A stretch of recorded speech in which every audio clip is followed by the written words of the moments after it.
As ப்ளாகில் தடபிடலாம் அடுத்தடுத்து சமையலை வந்து இறக்கிட்டு இருக்கிறோம். நீங்கள் பார்த்து பயன்படுறீங்களோ இல்லையோ, நான் இப்போ தான் சமைச்சு பழகுறேன். அதை பரிசோதிக்கிறதுக்கு பரிசோதனையிலேயே என்னோடய அப்பாவும் அப்புறம் என்னோடய ஹஸ்பண்டும் இருக்கிறாங்க.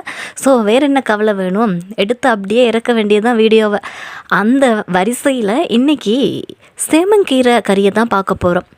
எது என்னப்பா சேமங்கீரை அப்படின்னு சொல்லி நிறைய பேருக்கு கன்ஃபியூஸ் இருக்கலாம். மலையகத்தை பொறுத்த வரைக்கும் எல்லாருக்குமே இது வந்து தெரியும். காரணம், ஒரு பிரத்யேக உணவாக இந்த சேமன்கீரை கறி வந்து மலையகத்தில் இருக்குது. அப்கண்ட்ரியை தாண்டி வேறு இடத்துல இருக்கக்கூடியவங்களில் 100ல் ஒரு 10 விதமானவங்களுக்கு சேமன்கீரை தெரியுங்க. அதை தாண்டி பேலன்ஸ் இருக்கவங்களுக்கு தெரிய வாய்ப்பு இல்லை. சேமன் கிழங்கு வேணால் கேள்விப்பட்டிருப்பீங்க.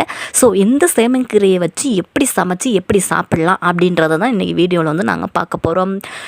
இதுதான் சேமங்கீரை.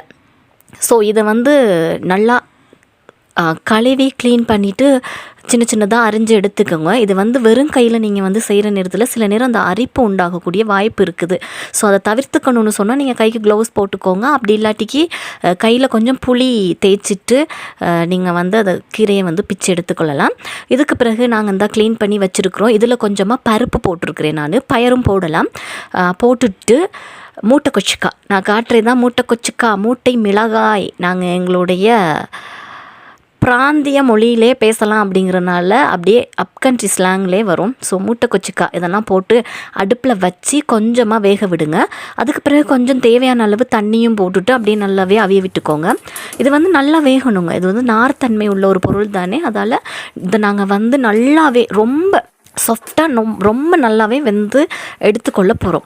ஸோ இப்போ பார்த்திங்கன்னா கொஞ்சம் வெந்துருச்சு.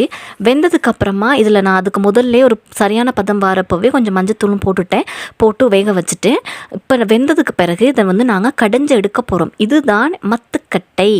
ஸோ இதை வச்சு நாங்கள் என்ன செய்ய போகிறோன்னா கடைய போகிறோம். நான் தான் அறிவாளியாக ஒரு வேலை செய்கிறேன் அப்படிங்கிற பேரில் மற்ற வச்சு நல்லா கடையோன்னு எடுத்துகிட்டு வந்தால், ஆனால் அதுக்கான ஒரு பாத்திரம் இருக்குல்ல, நான் அதை மறந்து இதில் போட்டு கடையை வெளிக்கிட்டு அது ஒழுங்காக வராமலுக்கு திரும்ப என்ன செய்கிறாங்க, வீட்டுக்கு ஒரு பெரிய ஆள் இருக்கணும் அப்படிங்கிறதுக்காக வாங்கி அவங்க வந்து எங்களுக்கு மண் சட்டியில் போட்டு கடைஞ்சி தந்துட்டாங்க. ஸோ இதில் வந்து கொஞ்சம் வெள்ளைப்பூடும் சீரகமும் லைட்டாக அப்படியே தட்டி, அதாவது அம்மியில் வச்சு லைட்டாக நச்சுட்டு போடுங்க. ரொம்ப சூப்பரான டேஸ்ட் இருக்கும். கிரைண்டர் அதுகளெல்லாம் விட அம்மியில் வச்சு தட்டி போடுறது ரொம்பவே வேறு லெவலில் இருக்கும். தட்டி போட்டு நல்லா கடைஞ்சி எடுத்துக்கோங்க.